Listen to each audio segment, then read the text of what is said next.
Assalamualaikum warahmatullahi wabarakatuh. Perkenalkan, nama saya Jara Amanda dari Prodi Sastra Indonesia kelas R002 dengan NIM A1J22054. Di sini saya ingin membahas materi tentang hakikat bahasa.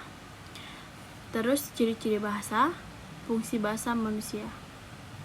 Di sini saya akan menjelaskan materinya. Hakikat bahasa adalah konsep yang berkaitan dengan sifat, fungsi, dan peran bahasa dalam komunikasi manusia. Ini melibatkan pemahaman tentang bagaimana bahasa digunakan untuk berinteraksi, menyampaikan pesan, dan mengungkapkan pemikiran dan perasaan. Di sini ada beberapa poin penting tentang hakikat bahasa. Yang pertama ada alat komunikasi. Bahasa adalah alat komunikasi utama yang digunakan oleh manusia. Ini memungkinkan kita untuk berkomunikasi dengan orang lain, mengungkapkan ide, mengajukan pertanyaan, dan menyampaikan informasi. Yang kedua adalah lambang atau tanda. Bahasa terdiri dari lambang dan tanda digunakan untuk mempresentasikan konsep, objek, atau ide. Kata-kata dalam bahasa adalah contoh lambang. Contoh lambang ini dan kita menggunakan kombinasi kata-kata untuk membentuk kalimat yang memiliki arti. Selanjutnya, fungsi ekspresif. Bahasa juga berfungsi sebagai alat ekspresi. Manusia dapat menggunakan bahasa untuk mengungkapkan emosi, perasaan, dan pemikiran mereka untuk mencakup menggunakan ekspresi wajah, intonasi suara, dan kata-kata untuk menyampaikan nuansa dan makna. Di sini saya akan menjelaskan ciri-ciri hakikat bahasa. Bahasa memiliki beberapa ciri-ciri khas yang membedakannya adalah dari bentuk komunikasi lainnya.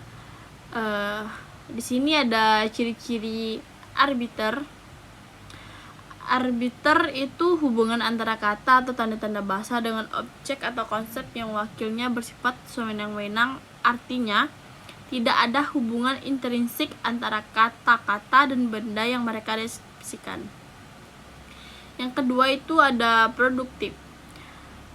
Produktif bahasa adalah sistem yang sangat produktif, yang berarti bahwa kita dapat menghasilkan sejumlah besar pesan dengan menggabungkan kata dan aturan kalimat tata bahasa.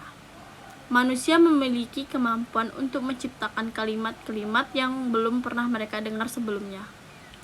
Yang kesekiannya itu ada semantik. Semantik bahasa memungkinkan kita untuk menyampaikan makna dan konsep.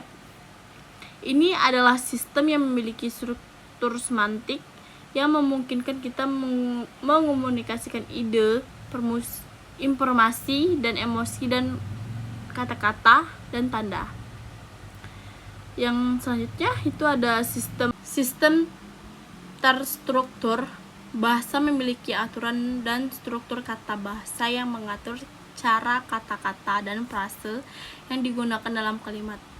Ini mencakup tata bahasa, sintaksis, dan semantik yang membantu kita memahami makna kalimat.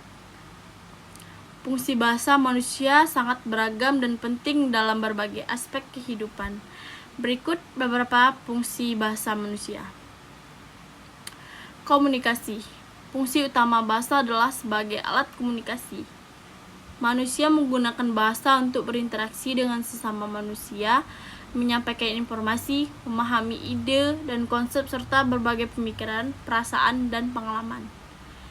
Ekspresi. Bahasa memungkinkan manusia untuk mengungkapkan emosi, perasaan, dan pemikiran mereka, meliputi ekspresi wajah, intonasi suara, dan kata-kata yang digunakan untuk menyampaikan nuansa dan makna tertentu. Pendidikan.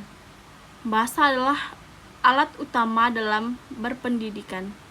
Siswa menggunakan bahasa untuk belajar dan memahami materi pelajaran. Guru menggunakan bahasa untuk mengajarkan dan menjelaskan konsep-konsep kepada siswa. Menyimpan pengetahuan.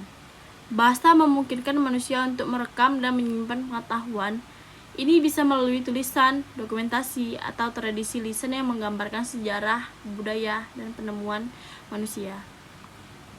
Pengembangan budaya.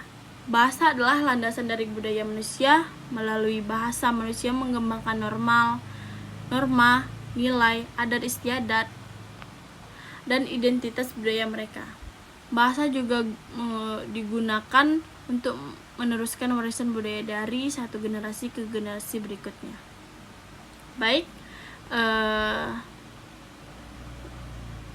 sampai di sini materi saya.